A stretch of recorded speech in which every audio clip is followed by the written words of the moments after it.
Hey, what's up guys, and welcome to this Stride Piano mini course. So the exercises that I've put together for you, these are designed to help get you to a really strong level of stride piano playing as quickly as possible.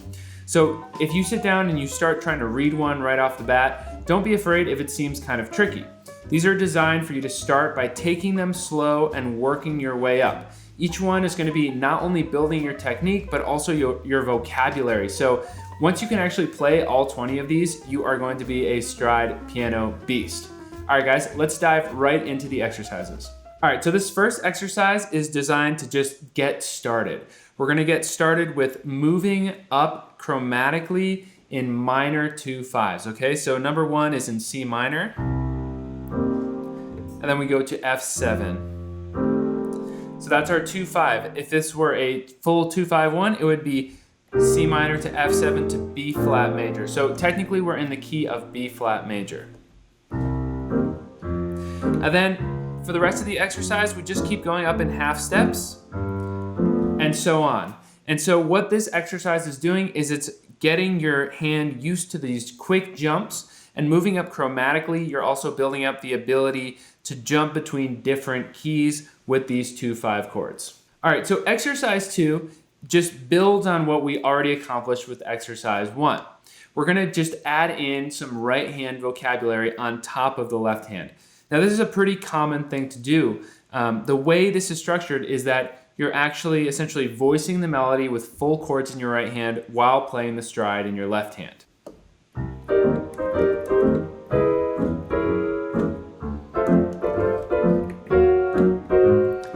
And so on. All right, so take these slow. Start with your metronome at a slow tempo, okay? And then slowly build up your way until you can breeze right through them. All right, guys, so exercise number 3 gets us into the circle of fifths using dominant chords. So I think it's really important that you're able to go dominant to dominant to dominant, essentially 5 to 5 to 5. And so that's what this exercise is doing. It's helping you move through that cycle while doing stride piano.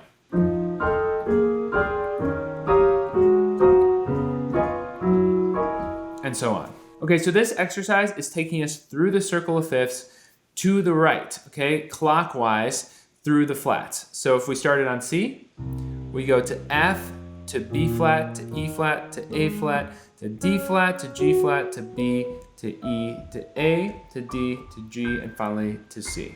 So now to throw a wrench in your comfort with this, once you've mastered that exercise, we are now going to change up the cycle. So instead of doing it up in fourths around the circle of fifths, we are now going to do that fourth, but then we're going to use a whole tone motion, okay?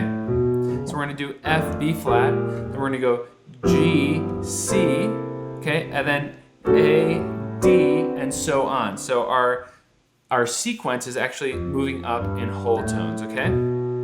So be sure to practice that slow. In other words, exercise 4 is basically a variation on 3, but challenging you in a new way. All right, so exercise 5 is pretty tricky, so I definitely encourage you to start this one slow if you're struggling with it. Now, this one is, in my mind, our first real taste of the stride piano sound. So essentially we're playing octaves, kind of an improvised octave melody in our right hand, while also doing a circle of fifths progression in our left hand. Right, and we just keep doing that all the way through, okay? So once you can master this one, it is going to take you a really long way in your playing. Now another thing to talk about in this exercise is trying to get that swing feel, right? So you don't want it to be super straight because that's going to sound just kind of boring and dull. So the wrong way to do it would be...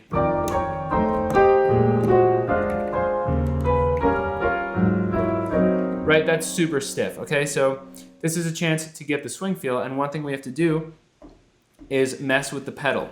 So the way I like to do it is...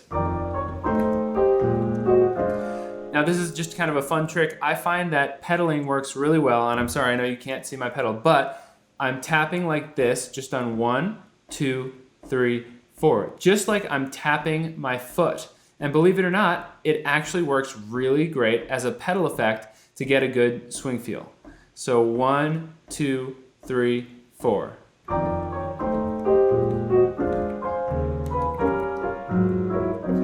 So that's just a great pedal trick that you guys can use while you are essentially trying to learn stride. All right, guys, so exercise 6 is our first taste of tenths. So tenths are a really important part of stride, but they're not 100% necessary. So if your hands are too small to reach tenths, don't worry, you're actually a lot like me.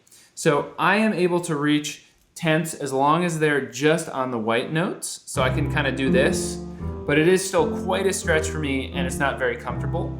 So what I actually do, and this is totally cool for you to do too, is to roll the tenths. So you go, whoops. So you want to get quick at doing that. So like that, okay? So that's what this exercise is about. We're going to get our first chance at trying to learn tenths in our left hand, getting a little bit of stretch in the left hand, and learning to get that rhythm as we play them, especially if we need to do a quick roll. All right, guys, so with exercise 7, we're gonna put our tenths into a more common progression, and we're actually going to walk a bit of a bass line with those tenths. Then in the second half of the exercise, we're actually gonna add the right hand in. So this exercise is a really great way of implementing the tenths into your playing and see how you can actually walk them a bit rather than just always doing 10th chord. You could actually do 10th, 10th, 10th, 10th, 10th chord, right? That, like we have in the exercise. Then when the right hand comes in, that's basically just adding a melody, again, voiced with octave voicings. So you'll see how we can voice the octaves based on the chord. As the chord changes, so do the inner notes of the octave, but the melody on the outside is in an octave. All right, so exercise 8 is tricky, and the most fun part of it is we are doing a common right hand lick. So one thing you'll see a lot in stride is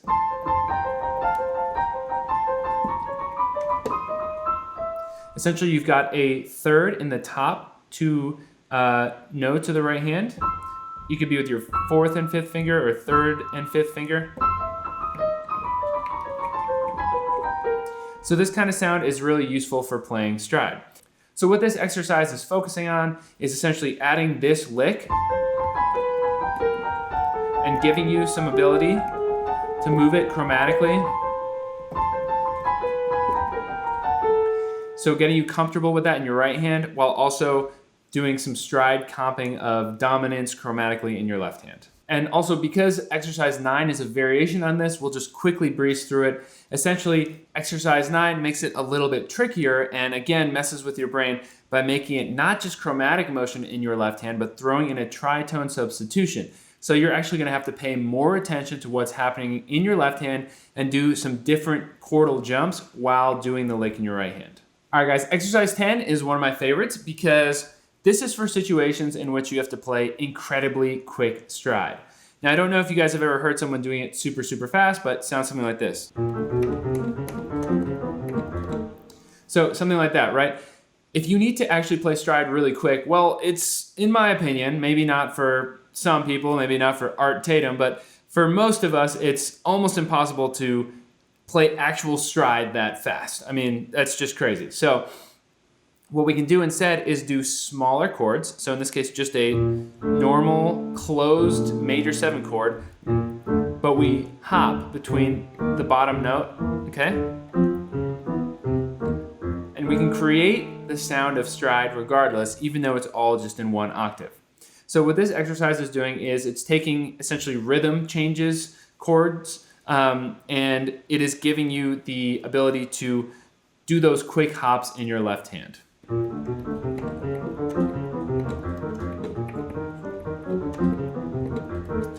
Now, of course, you can start by learning the left hand, but then we throw in some quick right hand vocabulary, some licks that'll be really fun for you guys to work on. So that one's a lot of fun. Obviously start slow, but once you get it up to speed, it's really, really fun. All right, so exercise 11, again, one of my favorites because this is just one of those really fun vocabulary licks that's just gonna add a lot to your playing. And once you get the technique, you can kind of just play whatever melody you want with it. So as written, it's over an E flat 13. And in the right hand, we do an octave. arpeggiated down, and then left hand, that same octave, an octave below, arpeggiated up. So, then we get it fast.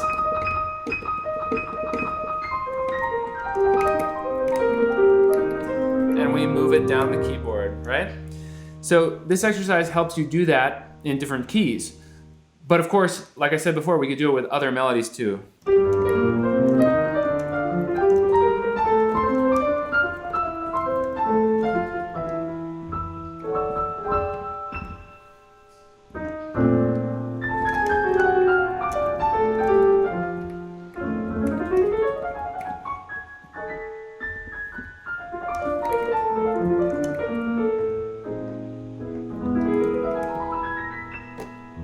So once you do get that technique down, like I said before, you can use it in the context of stride for different melodies. Let's take a look.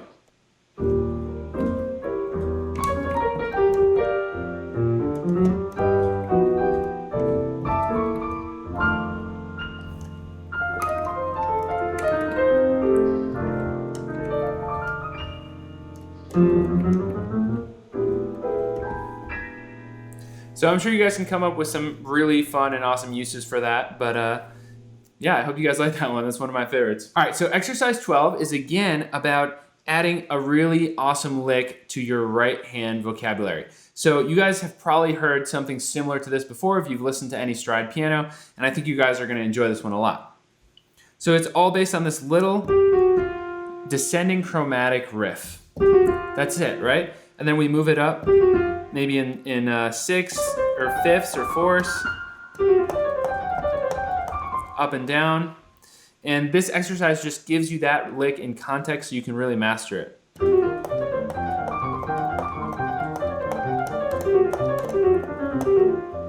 Right, so I'm not doing exactly what's written on the page. You guys can and should. But what I'm showing you is that once you get the hang of it, you can change the context of the lick and really mess around with it, and it's awesome. All right, guys, so we're continuing in our quest to build up some more stride piano vocabulary for improvisation. So this lick is yet again about giving us more right hand vocabulary. So we're doing a little triplet roll. So you might be familiar with this sound as well.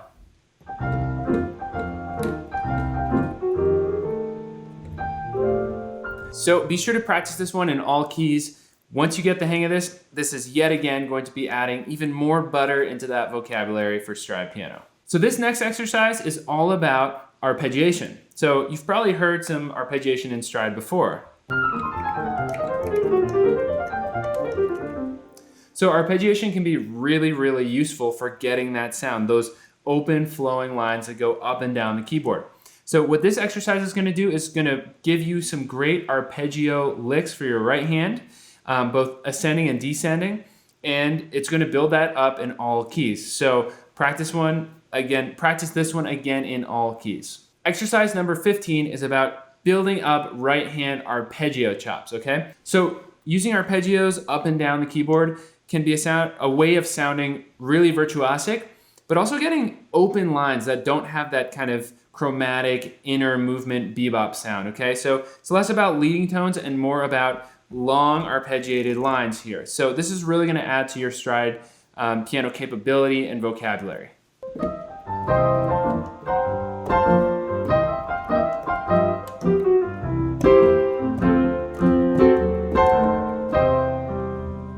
So obviously you wanna be able to play the blues in stride as well.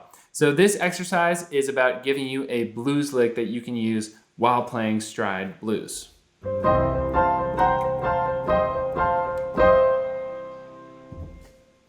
Now the way I have it written on the music is, but if you guys want to try something else fun, you can keep this C in the thumb going every time. So, but either way sounds great. So in the music, what I did was I alternated between the C and the chord. So the thumb and the rest of the right hand playing a chord. So. But if you guys want to do something fun as well, you can also keep the C on every chord. So.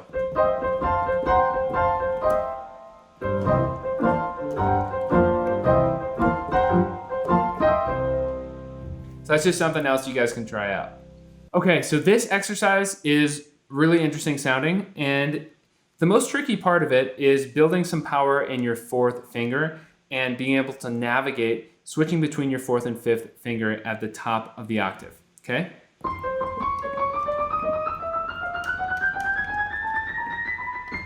So once you get comfortable with this, you can get a really cool sound.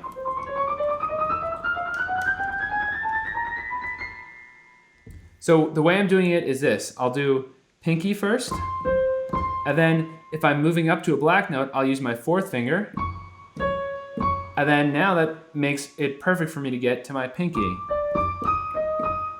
Now if I'm moving up from a white note, I'll actually put my fourth finger there to get up to the next white note, and so on. And that is how we can beat this pattern. Whoops. Okay? And then you just do the reverse on the way down. So again, this one sounds really cool, and once you can do it with the stride going in your left hand, it's gonna just add yet another tool to your toolbox. And you can also use this for different melodies. It doesn't always have to be chromatic. It could also be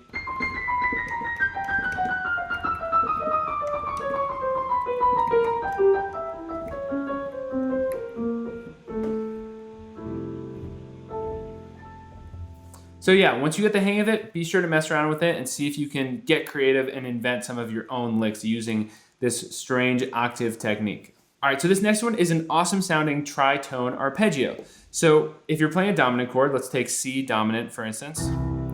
What you do is you play this lick on F sharp major. And this lick works like this, okay?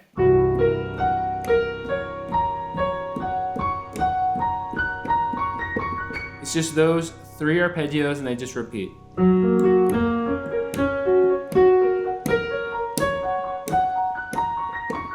you want to try to be able to do it fast.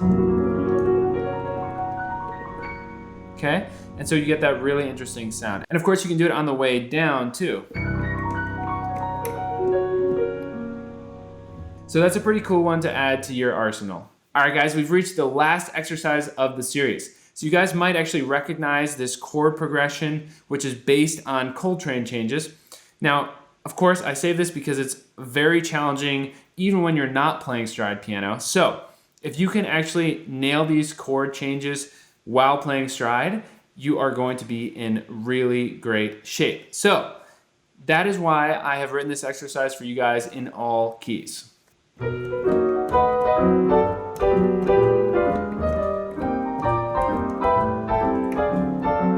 So of course, we'll take that through the entire form and then move it to other keys. Now, once you can do this in all keys, I think we can all agree that you will be in good shape, especially if you can actually start improvising over those chord changes by yourself using similar octave chords. All right, guys, I hope you've enjoyed these quick explanations of each exercise, and I hope it gives you some understanding of what each one is for and how you can use them even in other contexts besides the context in which the exercises are written. With that said, again, I would encourage you to take these slow at first. Once you get each exercise up to speed, it is really going to help you build up your technique, build up strength, build up a better stretch between your fingers, and also build up vocabulary, different licks that you can use while playing stride, and also the ability to play melodies using octave style chords. Now, of course, I can talk on and on, but the bulk of the work and the improvement you're gonna see is gonna come from you sitting down at the piano and working on these exercises, guys. Now, just a little bit of encouragement. The figure that I have heard around amongst my peers is that you practice something and about 6 months later, you'll be able to look back and see the results. So don't expect everything to suddenly change your playing at the drop of a dime, okay? But if you practice these exercises, you are going to see results long term. And I would imagine some of you will even see them very, very quickly. And as always, if you've got any questions, feel free to comment them on my YouTube channel or send me an email, jazzpianoconcepts@gmail.com. All right, guys, hope you've enjoyed it, and I will see you guys soon.